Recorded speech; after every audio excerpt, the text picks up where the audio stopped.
Steve, I wish you'd stop singing during interviews. This is getting embarrassing.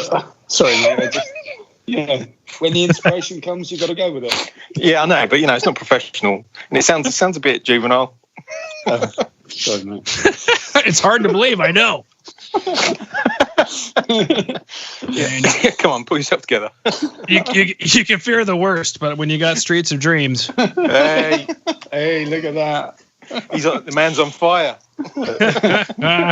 Well, speaking of being on fire, welcome to the Rock and Roll Podcast. I am your host, John Harris. On the right-hand side is my right-hand man, Gabriel. And is he doing devil's horns? He sure is. Nice. It's the appropriate thing to do when you're listening to Cross City Union. Oh, yeah. And speaking of Cross City Union, today we're going to be chatting about their EP called Cross City Union, which was released this year. And right now I'm being joined by Steve and Allie to chat about the EP and to chat about a couple of tracks off the EP, what the boys have been up to during this interesting time. So, boys, welcome to the show. Thank you very much. Good evening. John. Nice to speak to you, mate. Yeah, and Gabriel, obviously. And Gabriel. Beautiful. All right. And truth be told, I don't hide anything. Unfortunately, the first time we recorded this interview, it didn't record, which is really embarrassing. But thankfully, the boys were willing to come back on. So this interview is going to be the best one we've ever done ever because we've had practice. No pressure. Yeah. Beautiful. All right. Now, thinking of things going wrong and fault lines, let's chat about fault lines, which I believe is the one that has the incredibly sexy, booming girls start dancing around the world bass line. Hey, thanks, we couldn't possibly comment, but yeah, we'll take that. Yeah. What is this track about? What are the fault lines? Well, the fault lines is basically what we've all got running through us. I think it's fair to say. It's about all the little insecurities and fears that we all have. It's about the frailties of life, as actually somebody else said recently in a review of the song, which I thought was a nice line. They interpreted it pretty well. And in a nutshell, that's pretty much what it's about, the frailties of life. But at the end of the day, there's always, if you're in a dark place, there's always, if you've got good people around you, in your private life or your friends and mates, whatever, there's always some hope around the corner, basically. That's what Fault Line's about in a nutshell. Okay. Something that comes up actually quite a bit on the show, and more so this year than even last year, is mental health. Does this have a resonance to mental health? Yeah, a little bit. I mean, not specifically any.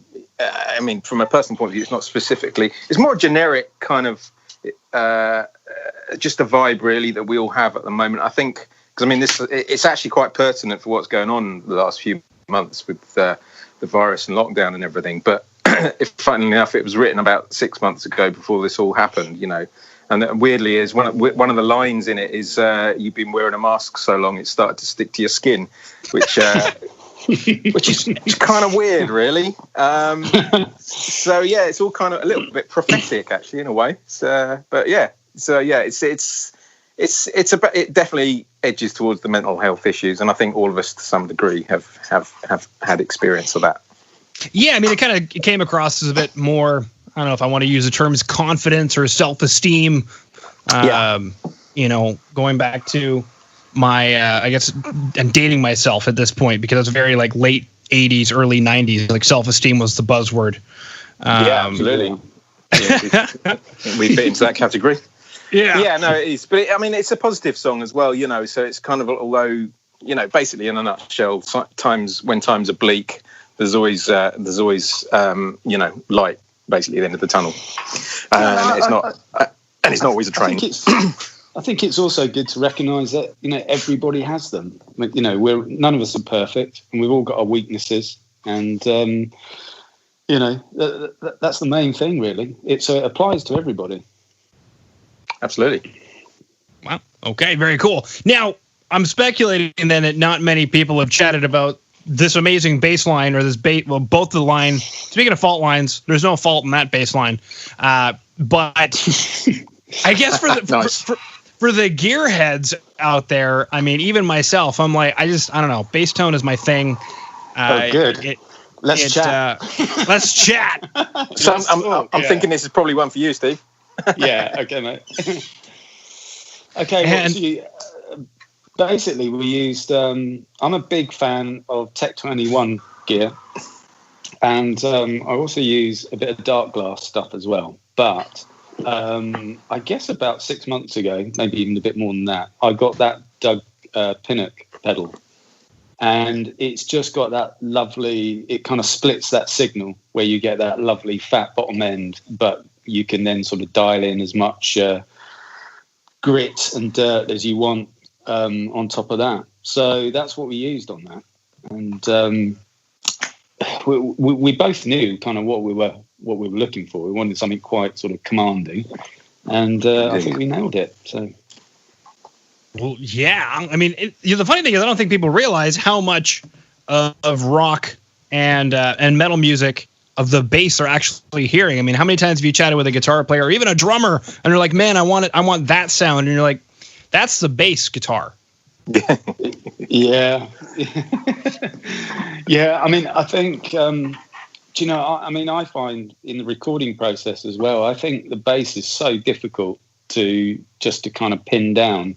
You're sort of working within these frequencies where you don't want to be stepping on the guitar shoes. You're trying to leave enough room over the top of the drums as well. And so that kind of that edge of distortion just kind of gives you a bit of bite, and you can then just pick out the notes a little bit more. But I mean, guys like Doug Pinnock and Billy Sheehan and all these guys have been doing it for years, since the year dot. And I think people like Dark Glass and Tech 21, they're sort of they're really monopolizing on it now because everybody wants that sound. Yeah, Dark Glass is just sexiness in a box, like a little metal box. Do you know, it is. But what I found is when I'm sort of playing live, I've got like a Sans Amp driver pedal. And do you know what? It just kicks ass. It really does. It's just got this sort of thump to it, which I can't get with the Dark Glass for some reason. But I mean, having said that, I haven't tried all of their pedals. But yeah, I'm a big fan of the Tech 21 stuff, I've got to say. I think as well, you hear a lot of rock records and you can barely hear the bass, when there's some really good stuff going on. And I just think it's a shame, really. I think the bass is the sort of forgotten hero of rock music, really. That's my opinion. Bless you, mate. No, that's all right. You're welcome. I guess it depends. Are we talking about a Metallica record here? Well, yeah. This is true. Are we talking about a Yes record where I'm like, I hear the bass? Yeah. Gabriel obviously agrees with that one. Yeah. Mm-hmm. He sure did. But yeah, definitely a lot of key points there. And it sounds like you guys have done a fair bit of research into the engineering side of bass tone so that you guys could say, this is the sound we want. And without any fault, you guys nailed it. Well, it's a funny thing, really. It wasn't that overly calculated thing, really. It's just a case of a lifetime of listening to music and listening to rock music and knowing what we think sounds good in terms of the mix and stuff. And it just so happens that it turned out pretty good. So, that's kind of the nuts and bolts of it, really, I think. Wouldn't you say, Steve? Yeah, at the end of the day, we're not tech heads. And really, all we want to do is write, to be honest with you. But it's a necessary evil, the recording side of it. And I think, like Ali's just said, you just got to trust your ears, and you got to be able to obviously jump onto YouTube every 5 minutes and think, what the hell are we doing here? But I think the bottom line is you trust your ears and you just keep going until you get closer and closer. And that's really the process. But also, we keep things pretty simple. So we kind of set things up in the recording way that we would say maybe play live. So it's really trying to keep things as simple as possible. And maybe apart from the harmonies, we get a bit carried away with those sometimes. Yeah, we end up with a lot more harmonies than end up on the actual recordings, because we always figure that you can record a lot of them, but you can always take them off if there's too many. That's a good fun to do. Very true. It sounds like a bit of an addiction. And speaking of addictions, nice. You've got your addiction. I've also got my addiction. Now, is it called My Addiction so that when I read it, I immediately think in my own universe what my addictions are? Do you know? I mean, it's a bit like the fault lines thing, really, where I think it probably means something different to everybody. But it's about it's about possibly looking for, in a sort of negative way, sometimes you can be looking for things to go wrong in your life, and relationships, and just generally how you're sort of moving forward in life. And that's the thing. Sometimes you get hooked on the world's so bad for me. You've got to snap out of it. And really, that's what the song's about. It's just it's recognizing. At some point, you got to recognize that actually you're just accepting everything that's coming your way, and you just got to snap out of it. Wow. I'm trying to think of some weird spiritual loophole for this one, like a turn the cheek kind of thing, or roll with the punches, maybe. But deep topic. Now, the interesting thing is that polar opposite track from Fault Lines, because Fault Lines comes out, girls are dancing, people are shaking it, they're spending money, pints are flowing. My Addiction, all of a sudden the lights are turned down, the candles are lit, they've been, they're like half burnt, quarter burned down, so they're, it's romantic. Yeah. Flickering. Is it because it's a bit more of a sensitive topic? Is that how that happened? I think you're probably right. It's I'm a sort of believer in that your music is a reflection of the lyrics, and they should sort of sit together, really. So there is a mood that was created by that. But I think probably, from memory, it was an acoustic riff that started, and the lyrics just kind of came. They just suddenly arrive, and so it kind of generates itself, really. And I think that's the same. If you've got a track like Fault Lines, there's an energy to it that drives you in a certain direction lyrically. Well, that's the thing, and I think with I'm sure it's probably the same for most people, but with us particularly, the music generally dictates the mood of the song lyrically. So it just kind of, you when you're writing the lyrics to something, it generally takes you in either a sort of negative or a positive way or a reflective way. And I think with My Addiction with Steve, I think it's the music dictated the sort of the lyrical aspect of that without a shadow of a doubt. Yeah, definitely. Yeah. Mm-hmm. Well, I mean, even when the song starts, it's got that acoustic guitar and whatever other layers you guys have in there. It sounds gorgeous, but I mean, immediately, even I'm swept away, and I'm starting to think of vocal melodies I can't sing. So, I mean, it's I don't know if it's just like a common chord progression, that just kind of makes deep into our soul, like archetypes, archetypal chord progressions or whatever, or if it's just, I don't know. You guys kind of just flipping nailed it. Well, yeah, thank you very much. Yeah, no, thank you very much indeed. That's very kind of you. No, it's pretty straightforward in terms of chords. There's nothing. I think it's basically E, C, and D. That classic combo, which has been done a million times. But it just works. Sometimes, just because it's been done before in many different ways doesn't mean you shouldn't do it again in a different way. Yeah. Well, I mean, I think also when you've got a song like that, and it might be fairly simple to start with, it's how it makes you feel. So when you're writing it, if you kind of get swept along with it, then it becomes a song. Because, how many times do you sit down with your guitar or your bass or something, and you're sitting there and you're just noodling away? And most of the time, things come and go. But every now and again, there'll be something that you play and you think, hold on a second, and it captivates you, and that's the moment that it starts to become a song. So it doesn't really matter how simple it is, whether it's just 2 notes or whatever it is. There's just a little bit of magic that grabs you for a second, and off you go. Yeah. Mm-hmm.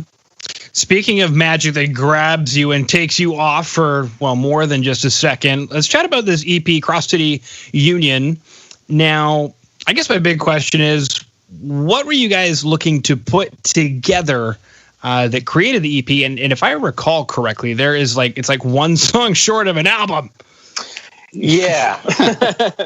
Yeah, there is that. We could have perhaps dragged it out another couple of months and maybe done another couple of songs and called it an album. But the time was just right, and it was nothing to do with the lockdown. It was just, we kind of said to ourselves maybe a year ago, we had all these songs flying around, and we'd keep writing new ones, and then the other ones wouldn't get finished because we were more excited about the new ones. And it eventually got to the point where we were just getting so frustrated about not getting our music out there that we just said, look, right, let's stop writing new songs and new riffs and stuff like that. Let's just knuckle down and let's get 6 finished and see how we go. And if we get 6 finished, then we'll just release it as an EP. And pretty much that's what happened. And it just so happened that it coincided with lockdown. It just became so important in the end to us that we were desperate for people to hear it, because we kind of we kind of hang out in our own little bubble. We don't, there's no big rock club that we sort of hang out. It's just us that have been playing this music, and we thought we're desperate for other people to hear it. And of course, with lockdown happening, you can't go out, you can't play any of it. It's and so this was the point. We just thought, we've got to get our material out there, and the other ones will just have to wait. Yeah, that's right. And we just wanted a collection of songs that represented what we do as well, because, our stuff and material it's fairly diverse. We like the sort of slower acoustic style stuff, and yet we like the sort of heavy stuff as well. So, and I think pretty much all the 6 of the songs, they sort of cross those sort of genres pretty well. Something you mentioned there was lockdown a few times, and so that brings up a really good question. Has this situation changed your guys' plan for 2020, or did it help 2020? What was this year like for you guys? Well, it was a weird one. We were just in the process of obviously getting this EP released when I think in this country, well, and around the world, we went into lockdown. And we were just in the process of starting to get together and do some videos for a couple of the songs, and get together and do acoustic versions and video them, so we could sort of put that all on our social media. And also start looking social at, media thing together as well, wasn't it? Really? Well, it was really, because we started from the ground up with social media. Neither of us over the years have been very prolific on Facebook or anything like that. In fact, neither of us has had personal accounts for Facebook, but it seems to be something that you kind of need, particularly when you're sort of marketing the band when you're starting out, because all the radio stations, they use it to link everybody and tag everybody. So we started from ground zero with all that. So that's been a bit of a learning curve, but that lockdown's been quite good for that, because it's meant we've been able to spend a bit more time than perhaps we would have done to sort of get things off the ground from that way. Hey, so if you're listening, head on over to all our social media and give us a like or anything like that. Or follow. Because we need it, frankly. Yeah, exactly. Yeah. Speaking of those fault lines, I rely on you clicking like. So if you could click like, that would be great. Damn right. And I think also, we're really interested to see what other people think of our music. I mean, it's like I say, we've been cocooned in our little writing bubble, and we've got no outlet at the moment to take anything out live. So it's the only thing we can get back are people, speaking to people like yourself, and when people get in contact through social media is fantastic. I mean, that's, it's one of the reasons why we've done it, because we want to put our music out for people to hear and hopefully enjoy. That's absolutely, that's the key to it. Actually, that brings up an interesting side question, because something that I get asked a lot is about social media, and I could care less. But I mean, hearing from a band that really seems to enjoy it and see a use in it, I guess that's kind of my question is, maybe explain a little bit more which platforms you feel are best, at least for you guys, maybe not for bands in general, but at least for you guys, and what you have gotten out of that platform. Oh, that's a good question. Okay, well, a good question, isn't it? So basically, the only three we're on, and probably the only three that I don't know are worthwhile. I don't know, arguably, Instagram, Twitter, Facebook. Like I say, we've never really used Facebook before, apart from for business reasons, but that's another story. Twitter, I think for us is the most enjoyable probably one is Twitter, just because it just seems a pretty good platform. It seems a bit more good-natured. I don't know, particularly along with the sort of rock crowd, as you like. Instagram's a funny one. It's sort of pretty barren there at the moment, I'd say. For us, it's kind of it's just it's slow build, I think. And again, weirdly, Facebook seems to be a good one for interacting with people, but it just seems quite hard work and time consuming, and it's all about tags and notifications and giving them money. yeah, we've avoided that so far. What you saying, I think Instagram is quite good for us. I mean, we kind of got a fairly clear idea about what we want to do in terms of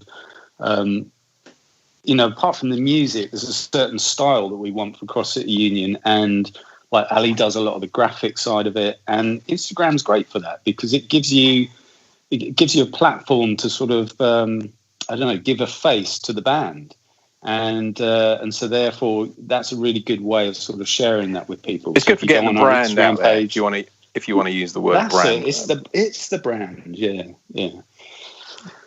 I personally think it's the ideal word.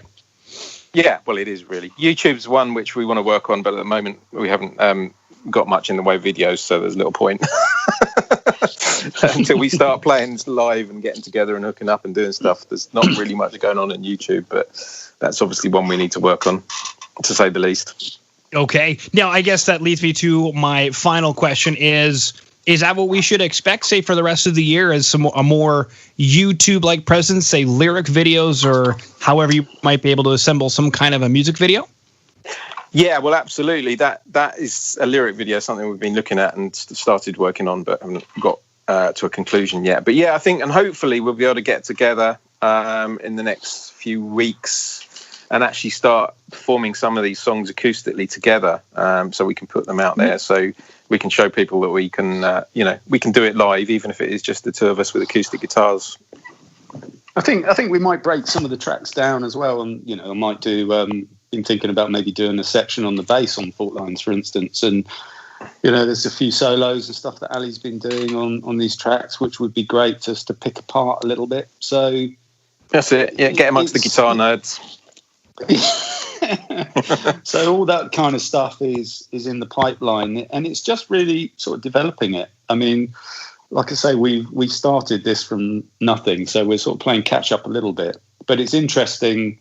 It's interesting when you do a post of any kind of sort on Twitter or anything to see what the reaction is, and people do favour certain things. So obviously, we'll be going in those directions, I think. Yeah, absolutely. Okay, well, boys, that concludes all of my questions. So unless there's anything else that you wanted to chat about that I did not bring up, please do. Otherwise, I just wanted to thank you for coming on to the Rock Metal Podcast. Hey, you're very welcome, John. I think all we want to say is, people like yourself is fantastic, because it's we really appreciate the support. Like I say, our number one priority is we want to get the music out there so people can hear it. And I just really hope that people do enjoy it, and just send us a message or give us a like, whatever. Yeah, and I think it's important to say as well that we take every single comment. We take it seriously, and we don't take anything for granted, because it means a lot to us, because we've been working on this stuff for a long time. And even a thumbs up, that means a lot to us. So if anybody's listening and they check out our music and they like it, then do that. It'll mean the world to us. Perfect. Go ahead and stop, please, sweetie.